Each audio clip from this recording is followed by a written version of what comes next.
Guys आज दशहरा है और इसी दिन भगवान श्री राम ने लंकापति रावण पर विजय हासिल करके बुराई का अंत किया था। लेकिन हमारे पौराणिक कथाओं में इस दिन से जुड़ी कुछ और भी घटनाएं हैं जो शायद आप नहीं जानते होंगे।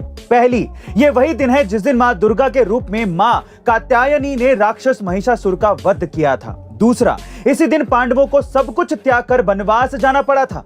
तीसरा, इसी दिन देवी सती ने अपने पिता दक्ष के विरुद्ध जाकर अग्नि में समाधि ली थी। चौथा, इसी दिन कुबेर जी ने राजा रघु को स्वर्ण मुद्रा देते हुए शमी की पत्तियों को सोने का बना दिया था और तभी से शमी को सोना देने वाला पेड़ माना जाता है। और पांचवा और आखिरी, ये वही दिन है जिस दिन साल 1918 में शिरडी के साईं बाबा ने समाधि ली थी और आज का ये दिन शिरडी में बड़े हर्षोल्लास से बनाया जाता है। गाइस आज बुराई पर अच्छाई के जीत का दिन है। ये दिन विजयदशमी के रूप में मनाया जाता है और आप सभी को A2 फैमिली की तरफ से हैप्पी दशहरा।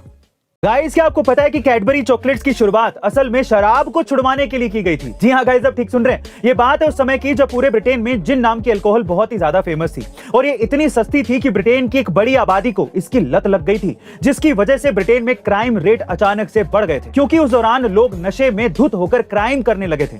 वहीं दूसरी तरफ ब्रिटेन की एक आबादी ऐसी भी थी जिसने शराबबंदी के लिए आंदोलन चला रखे थे और उन्हीं में से एक शख्स थे जॉन कैडबरी, जिन्होंने साल 1824 में लंदन के बर्मिंघम में अपनी छोटी सी एक दुकान खोली जिसमें वो ड्रिंकिंग चॉकलेट्स बनाते थे और बेचते थे ताकि लोग अल्कोहल की जगह ड्रिंकिंग चॉकलेट्स ही पिएं। और हुआ भी कुछ यूं ही, ब्रिटेन के लोगों ने कैडबरी इतनी ज्यादा पसंद की कि उन्होंने शराब पीना काफी ज्यादा कम कर दिया। गाइस ये वही कैडबरी कंपनी है जो आज दुनिया भर में सालाना 35 करोड़ से भी ज्यादा की चॉकलेट्स मैन्युफैक्चर करती है। वैसे गाइस आपको कैडबरी की कौन सी चॉकलेट सबसे ज्यादा अच्छी लगती है? कमेंट सेक्शन में जरूर लिखिएगा। गाइस क्या आपको पता है कि नोएडा शहर का निर्माण एक आपदा के चलते हुआ था? जी हाँ गाइस, आप ठीक सुन रहे हैं। ये बात है साल 1976 की, जब देश आपातकाल के दौर से गुजर रहा था और तब इंदिरा गांधी के बेटे संजय गांधी और उनके साथी नारायण दत्त तिवारी हेलीकॉप्टर से लखनऊ से दिल्ली जा रहे थे। तभी उन दोनों ने हवाई यात्रा करते समय दिल्ली की सीमा के बाहर यमुना किनारे खेतों का इलाका देखा।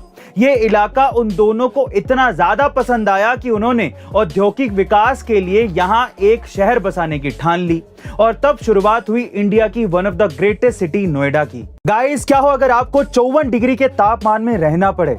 सोचकर ही हालत खराब हो गई ना? जी हाँ गाइस, ये वही तापमान है जिसकी वजह से कैलिफोर्निया के जंगलों में भीषण आग लग गई थी और महीनों तक ये आग बुझी नहीं थी।